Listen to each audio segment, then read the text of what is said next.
Good evening. Well, I'm just going to cut to the chase. As you may or may not know about the programs, I'm in the Air Force and I was stationed over in Louisiana, and about a month and a half ago, I got a call from Cameron, and he said that he was putting together this concert and he wanted to know if I still played. I was like, well, yeah, I play just about every week. But I'm more of the jazz scene, so I don't know if you want me to play in a concert. He goes, oh, no, put something together, and I'm sure that they'll love it.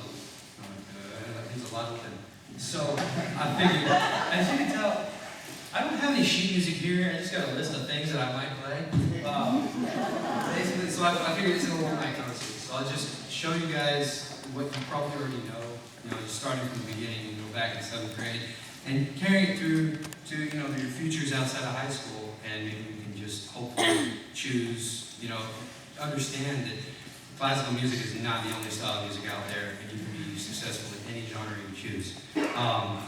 Basically, when you start off in the 7th grade, you do the whole notes and the whole breaths, and they get boring after a while. And then the teacher, who in our case is Mr. Norris,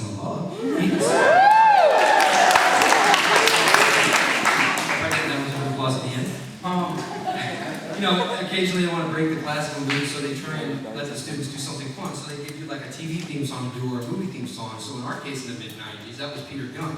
And so all the saxophones and the deep, brass instruments, they were happy because they had something cool to play. It's just. And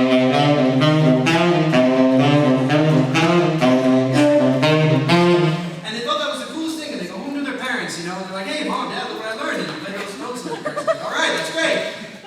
Until they start doing it for 2 hours. Just saying dang notes all over and over again, and they're just like, no, I'm doing it differently this time. Look, I put a little flip on it. I can tongue it really fast. I don't know if your parents were like mine, but after a while, I'm sure my parents were just like, hey, son, what was that movie you wanted to see, that R-rated movie, the Matriarch, the Majestic? Matrix? Yes, here's $20, why don't you just go, take your friend and go see the movie. Mom and Dad need to rest because we're kind of thinking of sending you to live with your grandparents. And there are all these different theme songs that we played, Mission Impossible, and I thought it was my responsibility as a tenor saxophonist that I would not be able to make it in the music world unless I learned this.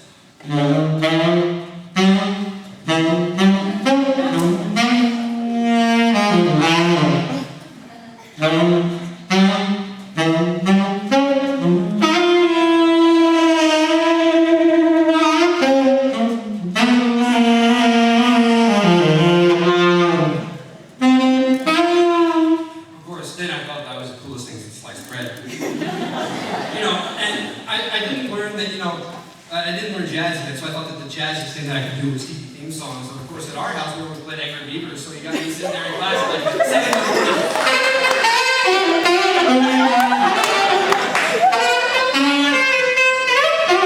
and really good feel like, and you got to all look at me like, and you learn nothing.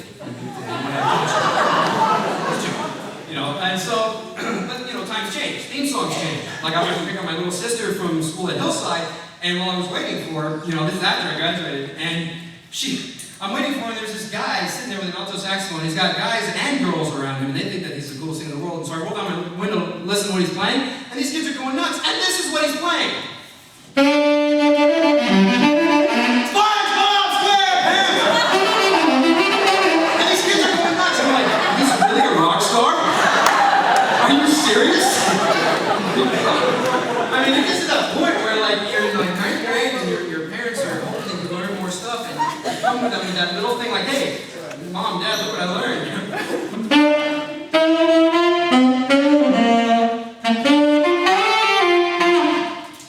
And your parents look at you like, okay, so I spent some of my Christmas bonus to help you pay for that instrument. And I sent you to the school in the city that's got the best music department that I know of, and I've spent hundreds of dollars so that a top-rate musician can train you, and you come to me with the theme song for the Folgers commercial? Okay. But, there are other songs that, especially in 8th grade, the coolest kids could have been the geekiest kids. The coolest kids could have been the kids into video games, because I cannot tell you how many times I walked into a classroom, and whether it was a flute player or a tuba player, somebody was playing this.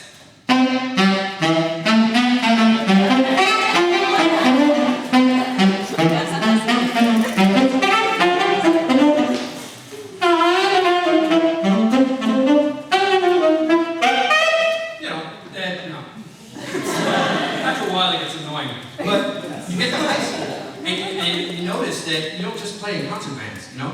It's not just concert bands, you got wind symphony, you know, symphony winds, you have wind ensemble, you have all these different concert bands, which I know is classical music, but then you notice jazz. So you think, all right, jazz is new.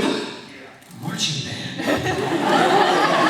I can play music and march at the same time and get out of PE.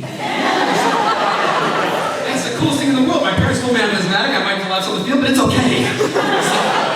And so, you know, I was only in marching band for 1 year, and that was my sophomore year. We played. Regret it too. Thank you.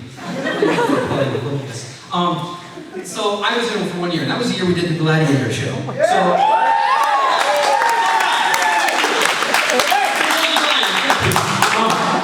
And so, you know, now I play the Gladiator music like it's nothing, you know.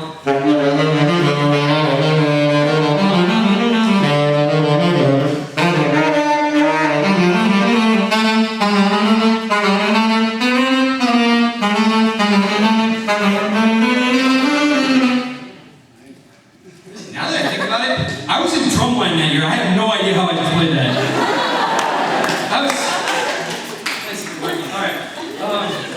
Of course, in the jazz program, we had a lot of fun. We go to a lot of festivals, and sometimes the director thinks that a jazz song is so cool and the soloists do so well that he has to play that song at every festival, year after year. Of course, the new kids don't mind, but the seniors are like, "Come on, can you get a grip already?" One of those songs, being one that will be stuck and ingrained in my head forever. I will probably be on my deathbed and be humming.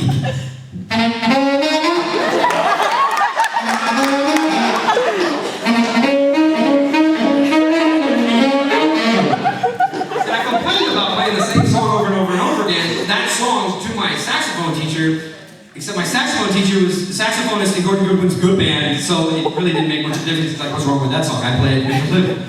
So, you know, and as you get later on in high school, eventually, parents, you should start pressuring your children to practice auditions for universities so that they can get, you know, college scholarships and whatnot.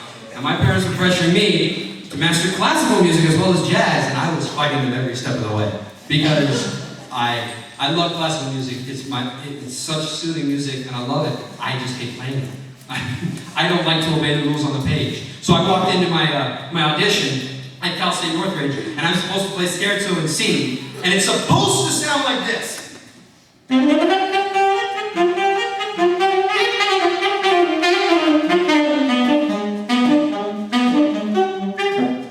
know, something graceful like that. I go in there and I play this.